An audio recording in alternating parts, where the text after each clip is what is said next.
Taft Africa Global brings you exquisite yet affordable state-of-the-art commercial rental spaces available at Madiba Mall, located at Brewfoot Gardens Estate.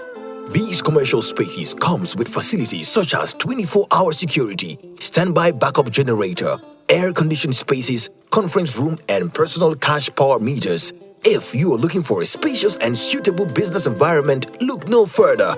Madiba Mall retail and commercial spaces are just what you need. Call us today and reserve a space. For more information, please call 733-3363 or 594-1053, or you can send an email to info@taftafricaglobal.com. Welcome to the TAFHUB. This is a brand new show brought to you by Taft Africa Global to educate you on real estate business and all the information you need to know about real estate. After 45 years of construction and real estate development in 8 African countries, it is time to share my experience, and it can only be done in the TAFHUB. We will be inviting experts who will give you facts and the right regulations on real estate development. Join us every week on our social media platforms for an exciting show. You can also watch us on JRTS TV every Sunday at 8:30 p.m. Welcome back to another episode of the TAFHUB. My name is Maria Makwili, and yes, this is a continuation of the previous episode that we had with Mr. Doudou Mbye. So if you haven't watched it, go watch it right now before you continue with us on this episode. Welcome, Mr. Mbye. It's another exciting show. How are you? Thank you, Mariama. Welcome viewers to another TAFHUB. The TAFHUB is a platform for advocacy on real estate, where we try to enlighten people by inviting experts who will tell you a lot about real estate in the Gambia and beyond. We will be inviting personnel who are of vast experience, people who have worked in positions that will come out with facts, using their experience in the real estate sector. Again, today we have Mr. Mbye, who was with us in the last episode. Mr. Doudou, welcome again. Thank you, Taft. Thank you for having me again. Yes, thank you so much. Now, I would like to bring you back. Given your experience as an urban planner, the number of years that you have worked, the countries that you have worked, we do have a problem as real estate developers. We do hear this very often, that the lower segment of society, mainly public servants, they feel that we don't cater for them. They cannot afford their houses. We have our answers. But I would like to hear from you, from somebody who has traveled the world all over. You have worked with government, you are involved in urban planning and real estate development. How can a government or within the private sector fraternity, within the real estate fraternity, how can we cater for housing for the private, for the lower segment of society? Mainly public servants. Public servants are the people who are always crying out because of their salaries, their wages. Yeah. How can this be solved? Well, I think tough. We should be realistic enough in the sense that you guys are private people. You are not philanthropists. You are not there to dish out charity. Whatever kind of goods you want to give to these people, I mean, to the extent possible, you have to break even in your business. So I don't think you should be the conduit for the provision of housing for that particular group of people that you're talking about. I think we should first consider the cost of housing in any given country and consider the salaries. Then we talk about affordability. Now, as I mentioned earlier on in the first episode about the segmented nature of the urban housing market, there are these 3 groups of people, and the one at the bottom is the lower income group. In fact, in India, the nomenclature or the phrases used to describe it, economically weaker sections of society. I mean, these are the people who really need some, call it help. And who is there to help them? It is government. Now, how does government help this particular group of people? is by virtue of having policies that would address the housing needs of these people. Now, these policies would entail a lot. It should be multifaceted in the sense that it's not just a one-way street. And the simplest way to give these people the housing that they need is for government to foot part of the bill. And government does not have to dish out cash like that to them. Sometimes you give them the money, they don't bill. But they need to come up with policies that allows for tax credits to people like real estate developers and many other incentives that you feel would render the cost of housing affordable to these people. Now, just before we come to the energy efficiency thing, a good way to go is about solar panels. I mean, if we are serious about promoting renewable energy in any given country, you should reduce the cost of buying solar panels, reduce the bureaucracy or the paperwork on buying or importing these things, thus making it accessible to a greater part of society. The same analogy or the same concept will hold for housing. Now, land. Government should be able to provide land. Then what are the inputs that go towards housing? Cement, sand, steel. Well, all these aspects which we consider inputs towards housing for the low-income group should be given as, the builders should be given credit in order to reduce the cost to the eventual owners of the housing. Without that, these people can never open the doors of a bank to even complete an application form for a loan, or even come to people like you to ask you to sign for one of your houses that you are selling through GTB or another bank. It is impossible. So, to the extent possible, government has to step in. Thank you very much. I just want to add there, given my experience also, as I, move from one country to the other, doing affordable housing. First, let's start with the definition. In housing, and this is a very hot debate across Africa on housing delivery. We have the high end of the market, obviously, where whoever can afford whatever, you can pay for it. Then you have the affordable housing segment. We at Taft Africa Global are players in the affordable housing segment. Then you have the third segment, which is the social housing. I think what we were discussing was the social housing. Social housing must be subsidized. Sure. And I want to now give an example of a country in West Africa. What they have done, government has taken money and placed it, and this is the central bank. The central bank took some money and placed it with the commercial bank at 2% interest rate per annum. And then in return, the commercial banks are now giving out mortgages to public servants for social housing at 6% per annum. Then in return, what they will ask developers to do is to give them concessions. They give them incentives. Obviously, incentives in terms of tax breaks, in terms of tax on duty on materials, and so on, so on, so on. And then they will now give the developers a certain specification in size and the quality of the building. By doing so, they will peg a price on the house, and it should be affordable for the social segment. I have seen recently, actually, on infrastructure development in Nigeria. Is it family homes? No, it's not family homes. What they have done on some major road construction, they have now concessioned it to the major taxpayers. For example, the Dangote Group. What they have done, they've worked out the cost of development of a road. For example, if you said there was a road that needed to be developed between Banjul and let's say Salaji, they will work out the price and say, okay, Dangote, you come and do the road yourself, and then we will give you a tax credit. You owe us so much on tax. So therefore, you go and do the road. The reason why they do this is because the private sector is more efficient in implementing things like this. I think it's important to have people locked in a room and they start thinking and discussing these things. Because it cannot come just from one person.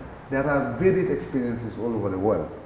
So once you don't have government putting together this team to sit down and think about how to go about it, we will never come up with innovative solutions. Solution then. So Mr. Mbye is saying, suggesting, and we all agree to it, that we need to talk to each other. In order for us, we are in a room called the Gambia. Yeah. We are already here. So therefore, we need to come together, talk to each other, use experiences. There are Gambians that have done it over and over again. They're here. Pa Doudou is only one of them. And in this program, we are only going to bring experts, people who have worked all their lives in this, and they are available so that we are all in this small room called the Gambia, so that we can work for a better country. We're still talking about problems and solutions, looking for ways forward. We know that the Gambia is also struggling a lot with drainage system. So, Mr. Mbye, what could be responsible for the drainage problem of the Gambia, and how did the planners fail to realize this? Mariama, I think I wouldn't want to sound as somebody accusing the planners as failing, but I think it has been a miss all the time. When we are building things like roads, we should always make provision to drain the road as well as the adjoining neighborhood. When you don't do that, even the road that you are building will be undermined eventually.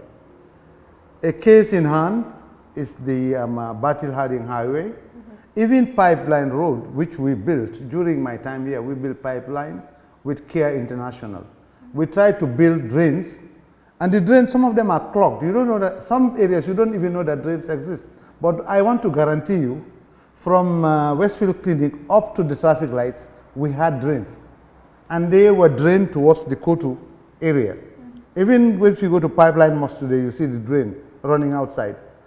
Now, if you don't provide these drains, again, the houses are at risk. Because water runs faster on hard surfaces.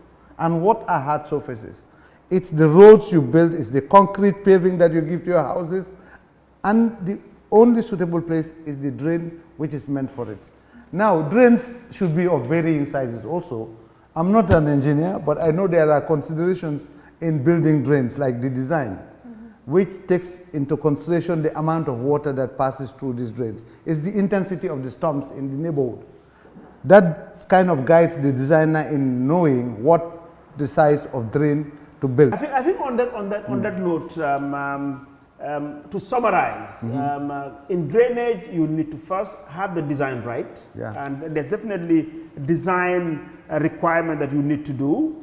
And apart from the design, the other issue is maintenance. So yes, you can provide the drains, but if you don't clean the drains and they're all clogged up, it's just as if you haven't provided for it. So on that note, let's take a break, and when we come back, we'll continue with our guest, Mr. Doudou Mbye. Taft Africa Global is the first and biggest private real estate developer in the Gambia, with a presence in 7 other African countries. We are launching the development of the first smart and most modern office and retail towers in the Gambia, called Taft Twins, located in the heart of the Canifing institutional area and 10 minutes drive from Banjul. Taft Twins is designed to have 5 floors of office spaces ranging from 50 meters square to over 1,000 meters square, 2 elevators, central air conditioning, 24-hour electricity and water supply, with the ground floor reserved for banking, supermarket, restaurant and coffee shops. For your bookings and reservations, please call now on 376-2333 or 776-2333. Welcome back after that break. We are still on the TAFHUB, and today our guest is Mr. Doudou Mbye, and of course, we are learning a lot from him. My name is Mariama Kuli, and I'm here with Mr. Mustafa Jai. Thank you very much, Mariama, and thanks again, Mr. Mbye. Doudou, recently we have seen some heavy windstorms that have done some collateral damages in this country. How do you think the government of the Gambia should modify our urban regulatory policies to incorporate ordinances related to climate change and adaptation? Taft, if I should be very specific to that incident, I would put it as, government should, 1, develop or ensure that they have good early warning systems. I think, I don't know my daughter was telling me, no, Dad, this thing came on board. I saw it. It originated from Mali. The storm was coming. We should have seen it a long time ago. Yeah. And I said, proof. She sent me something. It was online. Yeah. So I don't know why government did not warn people. Maybe they cannot stop the roofs from flying, but the little damage that could have occurred when people are in the streets or driving their cars, poles falling down, trees falling down, perhaps could have been avoided. So early warning systems are very necessary and they're very important. And I think from the meteorological point of view, that could be handled by government. The second one is building standards and enforcement. I don't think the government has the capacity to ensure that blueprint is translated to reality in the way it is in the plans that are presented to them to approve. Some of these roofs, you know, believe me, they don't kind of tie them to the building even. It's just the roof placed on top of the, block work, and that is it. And some of the way in which they are built, it's very easy for a powerful wind to just come and lift it and throw it away. Now, would you blame somebody who is ignorant and building for himself? I think government has a lot of work to do to sensitize people about building, how to do a roof, how to do X, Y, Z. Those are the two issues I see that really, out of this windstorm, should have, government should have done at least something to help minimize the damage that, was the damage meted out by the storm itself. Yeah, but let's open up this issue, because obviously as a builder, when I drive around, I walk around, I pick your point that yes, probably we've had winds as strong or even stronger than this before, but the quality of houses that we have had were much better than what we have now. But let's look at the reality of life today, that people's earnings, probably they can't afford to do certain things. And I drive past a school, I think in Tujereng or Sanyang, and I was looking at the roof trusses and the span on the purlins. And you can tell that the purlins were very, very, very, very tiny, small. One, in terms of affordability, is that what they can afford to put a roof over their head? That's number one, that can be debated. Number two, was it substandard because somebody compromised on what should have been there?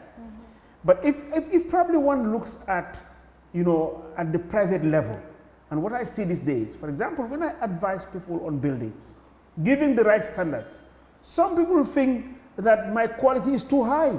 Yeah. You will tell them, well, to mix, to manufacture blocks, that out of one bag for 6 inches blocks, you should be able to get 25 blocks. That is it.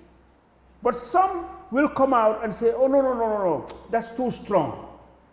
I can make 35 out of it. So I would think that in terms of enforcement and controls, there are limitations. I'm not holding I'm not holding the seat for the government.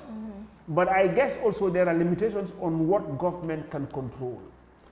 We were doing the housing policy for Ghana. Yeah. So we had this consultant who came in. What we have decided to do at the agency level is better to do a housing profile before you do a housing policy. Housing profile entails telling you about the different types of housing, the building materials that are available, what other amenities are in the country that could be utilized for building houses. That really helps shape your policy. Now the consultants came out with one fact, they call it fact.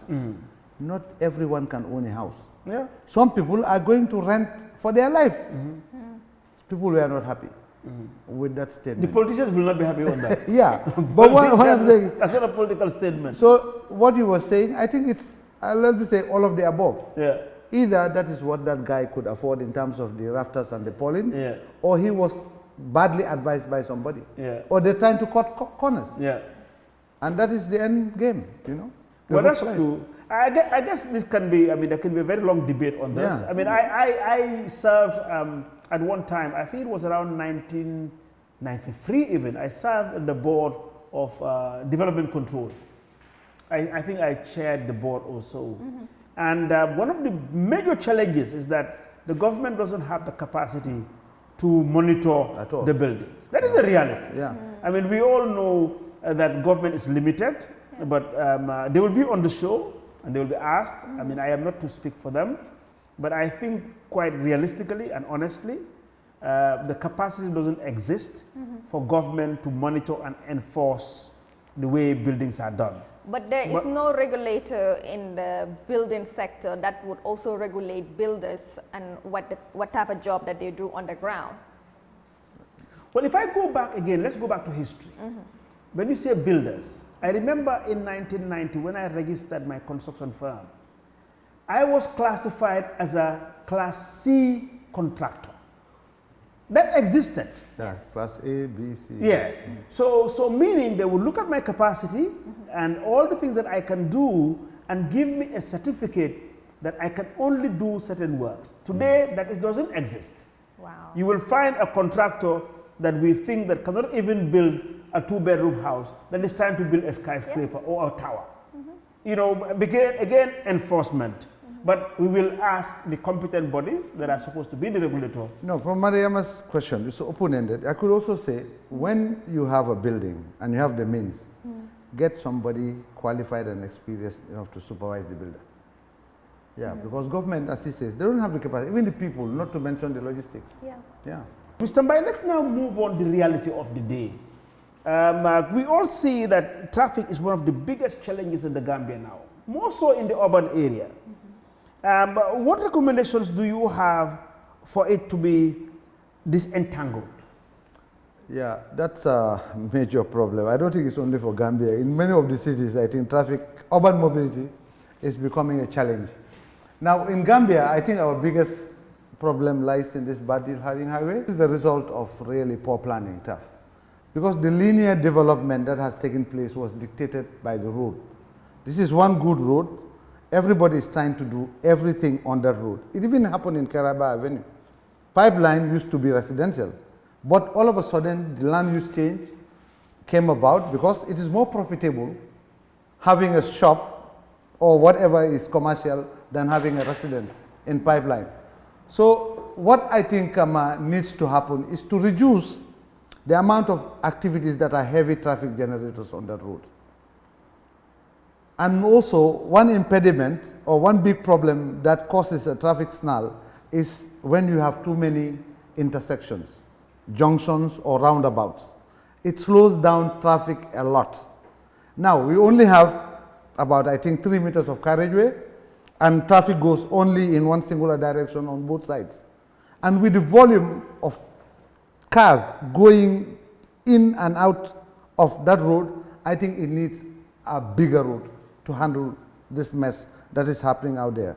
Now, another dimension of the problem, which perhaps we don't pay much attention, is Gambia does not have any good public transportation. If you have an efficient and smart public transportation system, it cuts down on the number of cars on the road. Because you cannot move easily from A to B, where we all can increase the number of riderships in this public transport, we all tend to have a car. You have 2 cars, you have 3 cars, 5 cars. So now, all these cars coming on that single road that we have, which takes you to most places, in fact. And do you know that people come as far as from far behind Farato to come to work in the great, Kanifing, Serekunda, Banjul area. Now, we need first to address this problem of public transportation. Our neighbors next door, despite the fact that they've made so many efforts, they still have the same problem, and every time they're becoming very innovative. Look at the VDN, Voie de Dégagement Nord, which has gone beyond Jamalai, going to Malika and so forth. They have built this bus rapid transit system on top of the VDN. So I think one development could lead to another, and that is what Senegal is using. So now if you have public transportation, you give it priority over commercial transport, then people will use it and they will park their cars. And I think another policy is also getting, you know, in South Korea, what I saw, the parking fees, they increase as you get to the city center. Sometimes it's worth leaving your car 30 kilometers from the middle of Seoul just to take a bus. And you have the different modes of transportation also that ought to be available to connect one to the other. Like you come from a train from Daegu in South Korea, you're getting into Seoul. You get to the outskirts of Seoul and you don't have a business in downtown, you get out, there's a bus. When you get out of a bus, there are bicycle ride share systems that you could use. And Taft, can you believe, in the middle of Seoul in South Korea, you hardly see a motorbike? Because they are reducing the amount of motorized traffic that passes through this area. So one, I think our planning has not helped. It's what led to this kind of thing. Look at the number of shops, restaurants, and what have you. And people use vehicles to go to these areas. Secondly, a public transportation system is of the essence to reduce the number of car ownership in this country. I think if we don't do that, we are in trouble. And thirdly, the parking fees, which you said, which is non-existent in the country. We don't even have parking. We don't have any parking, and there's no enforcement. Well, it doesn't exist. So in summary, on what should be the solution, is one, the cause is because planning is poor.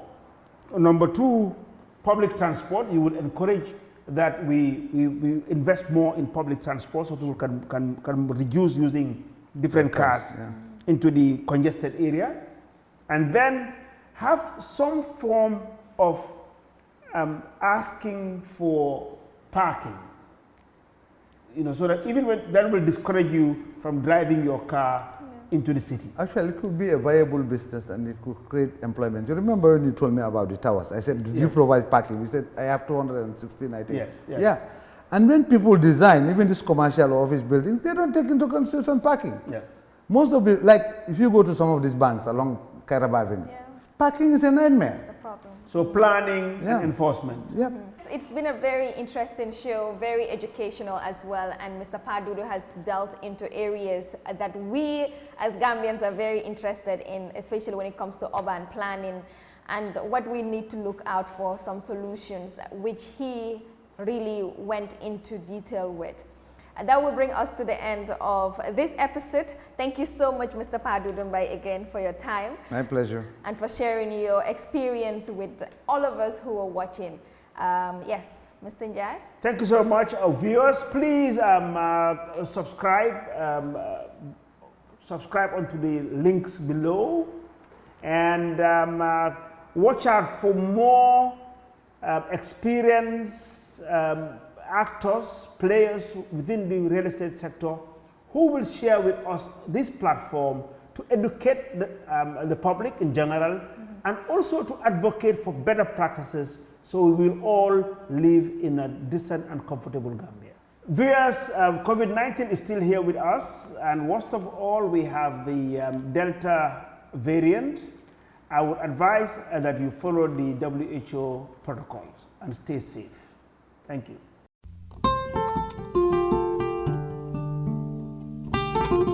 Home is where the heart is. Home is where you feel safe and secure. Dalaba Housing Estate is the newest estate by Taft Africa Global, located strategically along the newly built Sukuta Jabang Highway. Dalaba Estates offers roads, street lights, a gated community that offers water reticulation system, solar street lights, and a proper drainage system. Over the next 10 years, Taft Africa Global aims to build 10,000 homes in the Gambia for you to own. For you to feel safe and secure in a community with all the necessities to live comfortably.